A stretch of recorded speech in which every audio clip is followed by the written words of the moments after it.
Hello. Thank you so much for having me. I'm Connie Amos Parsons. I am a small business owner for 15 years. Hello and welcome to Obehi Podcast. I'm your host, Obehi Ewanfo, and I strongly believe that everyone has a story to share. Now let's get started with this episode.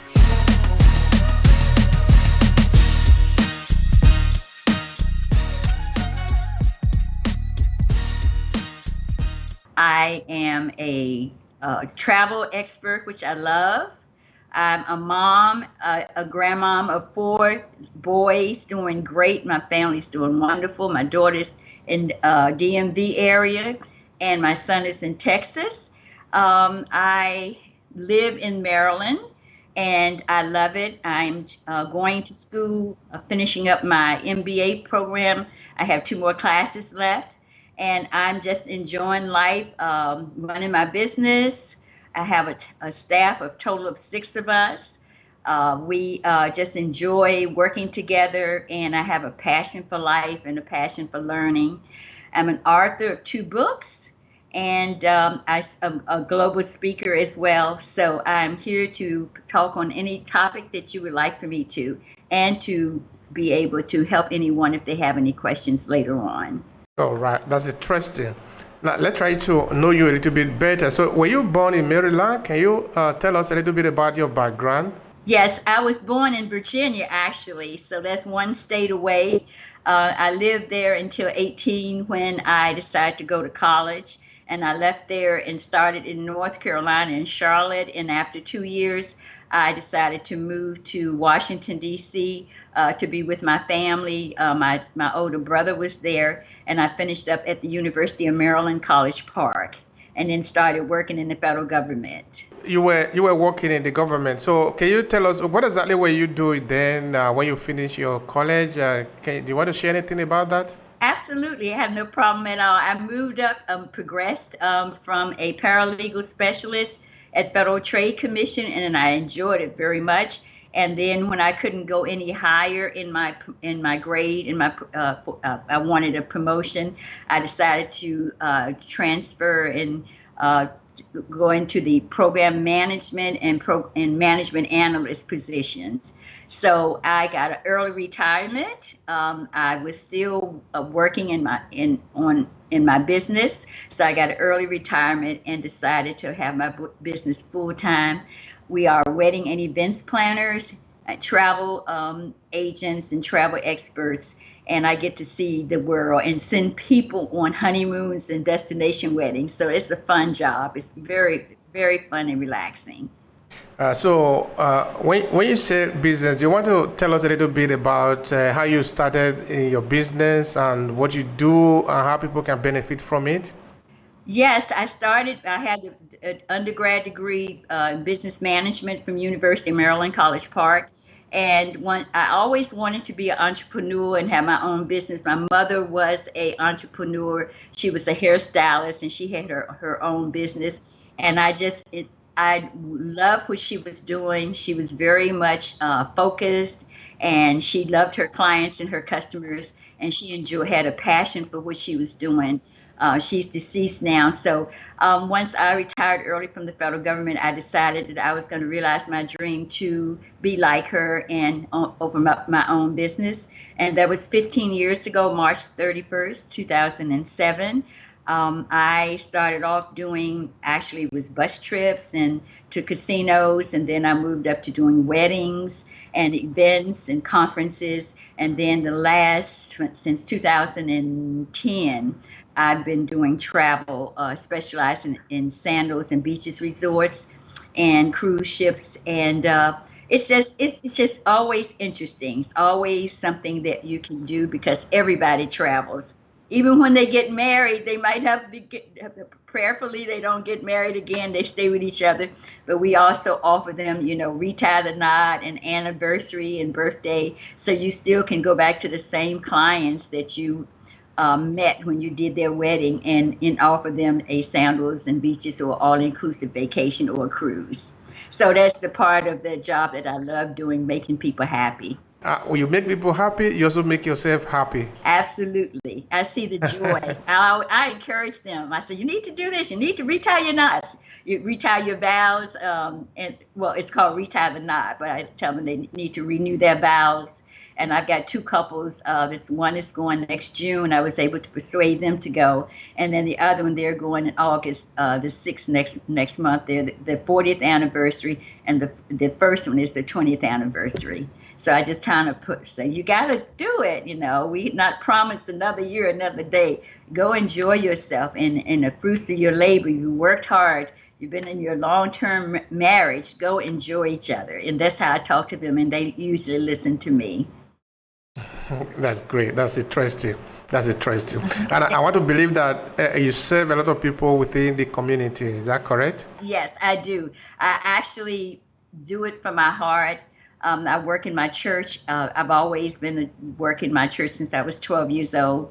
I try to emulate my mom. She worked in the church a lot on the choir and ushers and all of that. So I actually did event planning for the church I was in Alexandria, Alexandria, Virginia. I was the one of the ones and the president and on the steering committee to form a federal credit union at Mount Pleasant Baptist Church Federal Credit Union. We worked on that for 2 years, and they've been around now for 21 years, I believe. 2001, so it'll be 21 years. And now I'm at a new church in Maryland, and I just contacted them. I want to try to see if we can do something about having a book club, or perhaps have my book in their bookstore, because we have a mega church.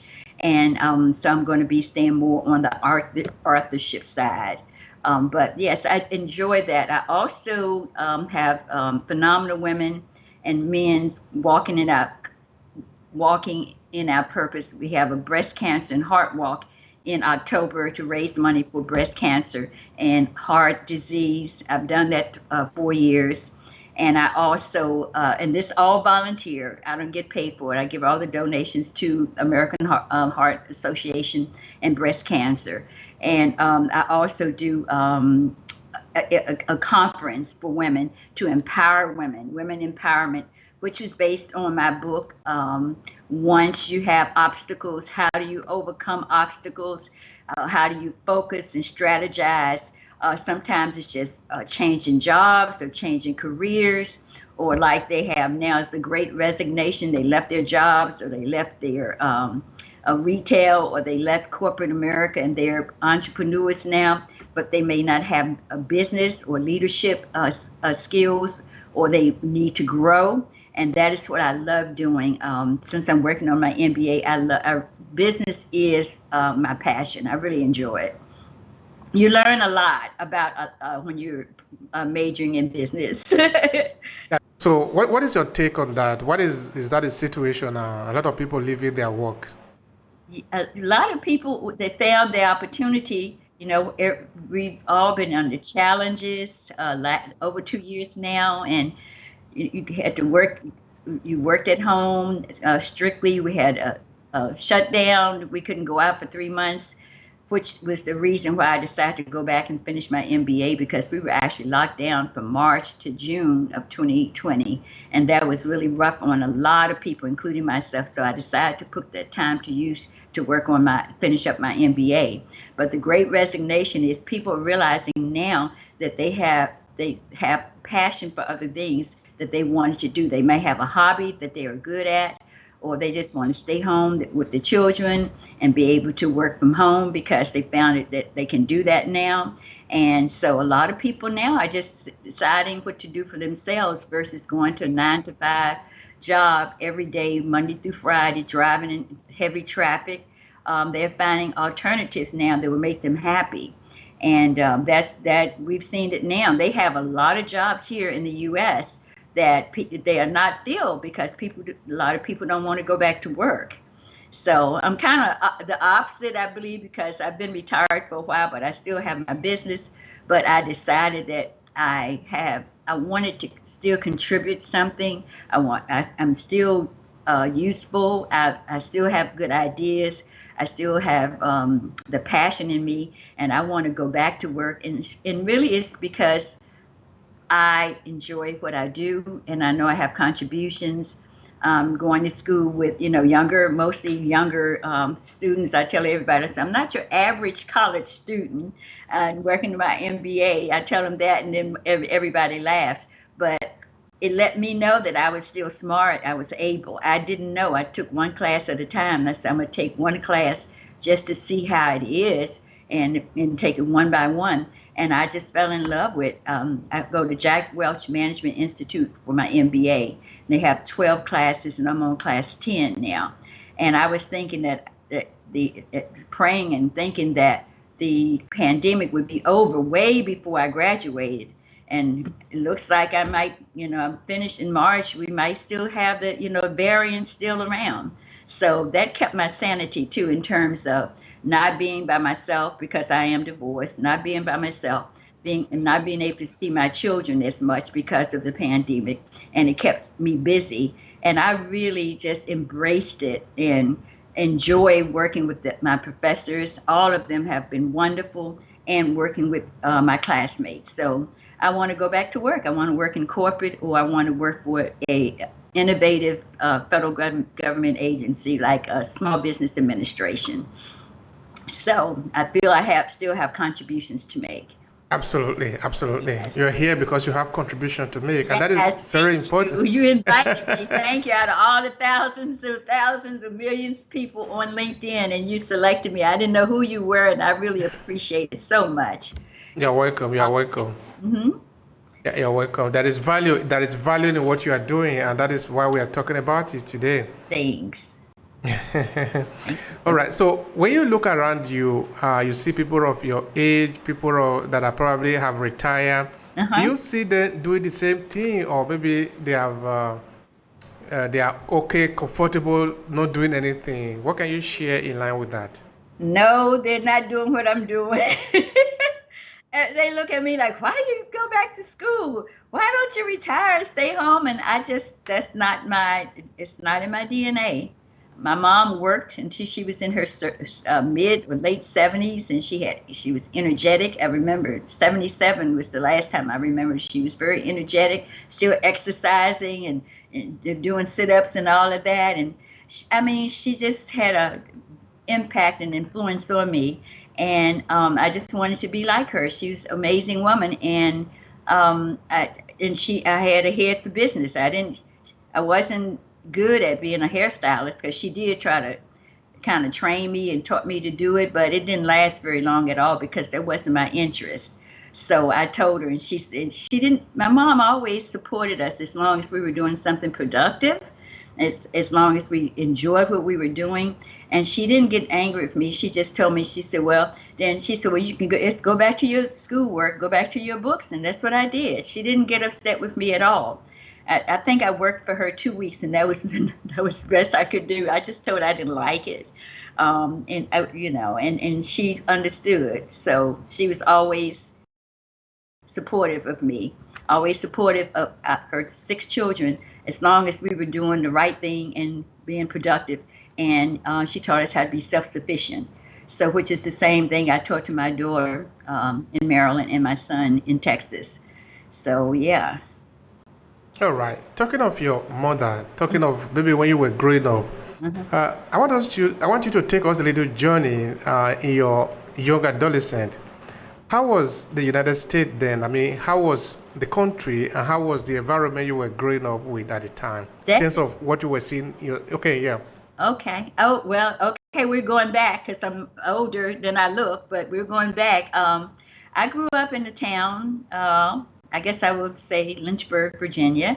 And at the time I grew up, it was pretty much segregated, pretty much discrimination, but it was peaceful. It was quiet. People didn't bother you.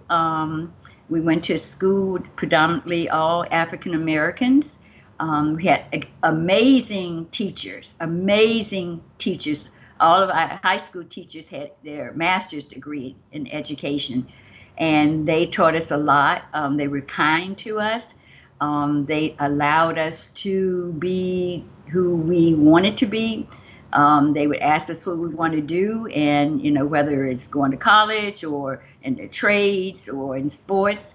They were very supportive of us. So although it was predominantly African Americans, and it was discrimination, which it still is in the U.S. We had a flourishing education from elementary school all the way to high school. I knew it. Started daydreaming in my class when I was 16 about what I wanted to do in life. I'm gonna take my jacket off; it's a little warm. What I wanted to do in life. I would look at the school books, and we were in history, and I would look at the school books and decide where I wanted to travel and where I wanted to go when I was older. And that's the first place I wanted to go was to Hawaii. And I finally did go. I went twice. I went by myself, actually, one time for my birthday, and because my significant other couldn't go. And then the second time, I took my sister to Hawaii, and we went to Honolulu, and then we took a flight over to Maui. And we always talk about it because it was such a wonderful experience. But my sister loves to travel. I only have one sister, and she's in Texas as well.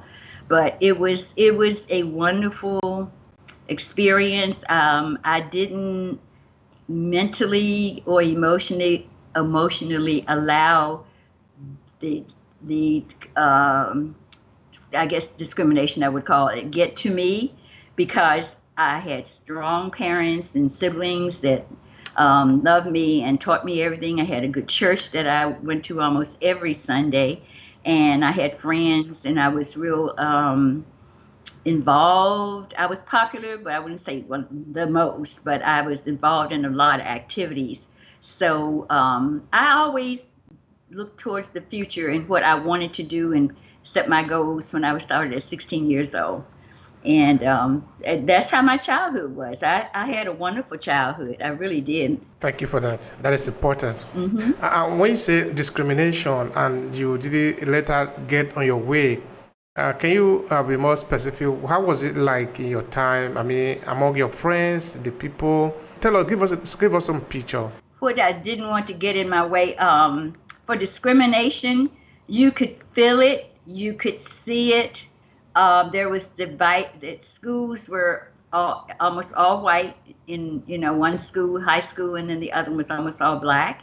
There were certain parts of town that we didn't live in as African Americans. We weren't in that certain section of town. Everything has changed now, but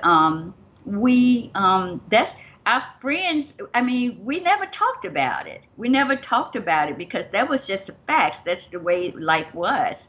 So we made the best of it. We had wonderful childhood. We had friends. I was in a lot of activities. I was a twirler, not a major, but a twirler. And, then I had good grades. I was a National Honor Society. I was in best actress in my high school class when I graduated. We had, I guess the word is grounding. This is the first time someone asked me this, so I didn't quite know how to say it, but I'm talking about it now. We had good grounding then. That's the difference. Our parents, from our parents to our siblings, when they told us something, they meant it, and they would tell us why, and they would tell us the right thing. And because I had 3 older brothers, much older than me. And my sister too. I listened to them. Our parents we listened to. Yeah, we got in trouble. We weren't perfect, but they loved us, and they know it was like tough love. They were looking out for us. The neighbors. Then I remember all the names. They looked out for us too as well. When we would play out in the street, everybody was sitting on the porch looking out for us. And when it got dark, we would go in because our parents didn't want us playing out at dark by ourselves. So during the summer, maybe 8:30 or 9 o'clock. It was very wholesome. So now it's such a night and day. Neighbors don't look out for the most part for other people's children. Children go out and do what they want to do and stay out late as they want to for the most part. They don't listen. They're not disciplined like we used to be. We had a nuclear family doing then, and we didn't disobey or argue or disrespect our elders. Not at all. Not at all. Not our parents. Not our neighbors. Not the elderly. None of that. It was just such a different environment. So we What, didn't. Yeah. It's what about the sense of unity that existed then among the people, say among the African Americans at the time? It was great. We had, I still have friends from high school. I mean, we talk, and we're going to have a reunion next month. But we had a close high school. I mean, the sports, the football, the basketball, the tennis, the swimming, we all hung together. We hung together. I had friends like anywhere from my best friend up the street, a block away, and my cousin, and the three of us hung together all the way from elementary school all the way to high school. I had two neighbors down the street on the same side of the street from me in the same block, and we hung together. We went to church together. We looked out for each other. We really did. It was no gang fights and none of that, and none of that. We didn't do that. I think I've only been in a fight maybe once or twice in my life, and that was not like somebody jumping you or anything like that. That was just like you get mad and you throw something at them. But that we didn't have any gangs like that. We didn't have anything like that. So on the one side, it made us closer. We know what we could do. We know what we couldn't do. We were realistic. Our parents instilled respect in us, and we respected them. And so we like 15, 16, we already knew what we wanted to do and where we were going. Now there were some, some that dropped out of school. And, we didn't see them anymore. They went off to the military, quit school and went to the military, or they just dropped out of school, But I'd say 80% of our classmates and our friends, we still in touch with each other. The ones that we know where they are, we still in touch. We still have reunions every 5 years. So it was cohesive.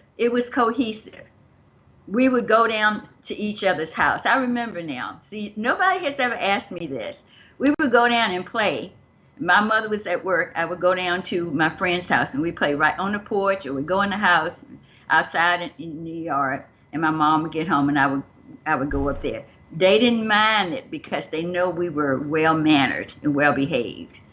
That's how we grew up. I still remember their name. That one whole, maybe 2 blocks. I know their name, or still remember their name. So it was family. That's important. Yeah. And that is value too. That is value. That is important. Yeah, I thank you for asking me that, because nobody has ever asked me that. I think about it, but I didn't think people were interested. But yeah, it made the difference in our character.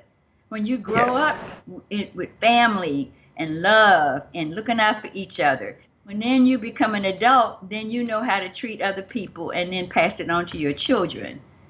Like my children, they respect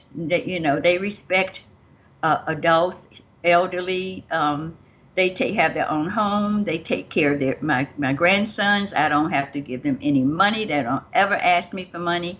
They learn because I taught them, because my mother taught me. I mentioned my mom mostly because my father passed when I was 18. And so my mom had to take over and took care of us. And she did a fantastic job. And she taught us how to be self-sufficient. So, because my dad died from leukemia when I was 18. So.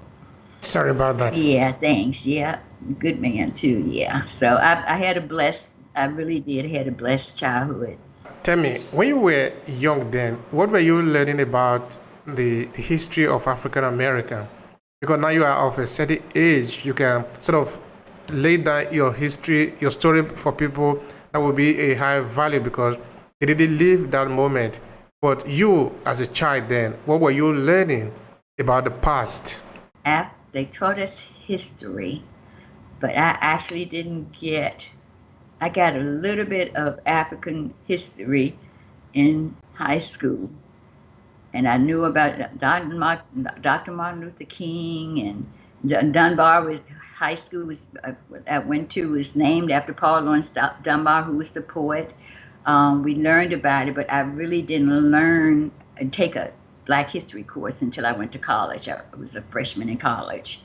So we learned, we had, they still do in my hometown, they still have the Juneteenth. They had Juneteenth before it even became a holiday. So they celebrated that in my hometown in Virginia every year for maybe the last 15, 20 years. For Martin Luther King birthday, when the day off, they always have a luncheon and speakers. So that's how they give honor to him. I wish more young people, Gen Z and I'm sure millennials, but Gen Z for sure, I wish they would know how Dr. Martin Luther King really changed the face of the U.S. He really did. He marched, he sacrificed his life. Jesse Jackson was with him and worked for him. John Lewis was when he was young, he worked for him and he was with him. If it wasn't for Dr. Martin Luther King, we would not have had the Civil Rights Act in 1964. I know that for a fact.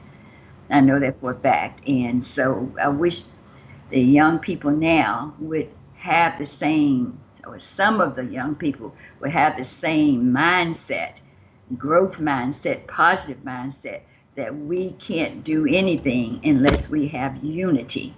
And I'm not just meaning blacks against white. I mean unity, diversity, and being able to get along together like this and being able to talk and have dialogue, because that's what Dr. Martin Luther King did. He had Caucasian people, he had Jewish people, he had them marching with him. He did. When they it would over the Edward Pettus Bridge, they walked with him, they marched with him. I was a young girl, I wanted to go. My mother said, "You're too young." I couldn't go, but I had that passion and fight in me when I was younger about civil rights. But he was the person that we still should be remembering and trying to have some of that nonviolence in us. Because violence is only going to beget more violence. And you know the old saying, you can get more bees with honey than vinegar. Dr. Martin Luther King really not only he knew what was going to happen to him, because there was a lot of discrimination, a lot of dogs and jailing and everything, but he did it for a bigger cause and a bigger purpose. So that's who I looked at, when I was young. That's who I looked up to. Then the ministers too at our churches, they would civil rights activists. We would follow them when they would go marching, or when we wanted to take something that get a law passed, we would emulate. Our ministers were active. And so it's such a difference. It's such a difference from 30, 40, 50 years ago than it is now. And it's sad, because I wish we were more unified. I wish we were. And we're in a position now that we need each other. We've been through a pandemic and we're suffering all this, unemployment. I mean, not unemployment. Inflation now is 9.1%, and we've got all types of things killing children in school.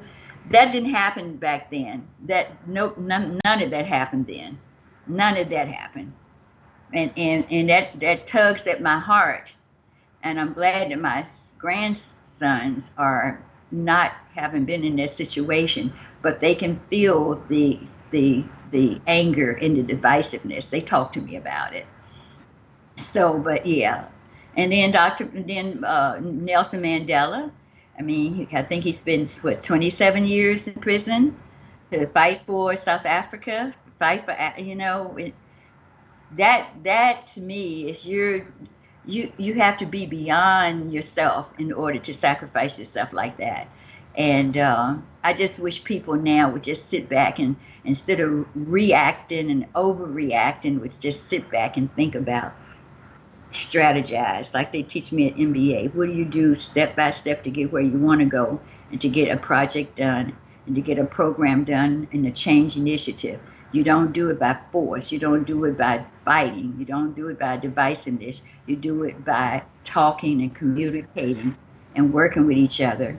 And I wish we would do more of that. So I'm glad you gave me a chance to speak my piece, speak truth to power, because I don't talk like that because social media doesn't have dialogue too much. If you enjoy this podcast, make sure you subscribe so you never miss any of our future episodes. Rate and review Obehi Podcast and share with your friends who might need it. I remain Obehi Ewanfo. Thank you so much for listening and talk to you in the next episode.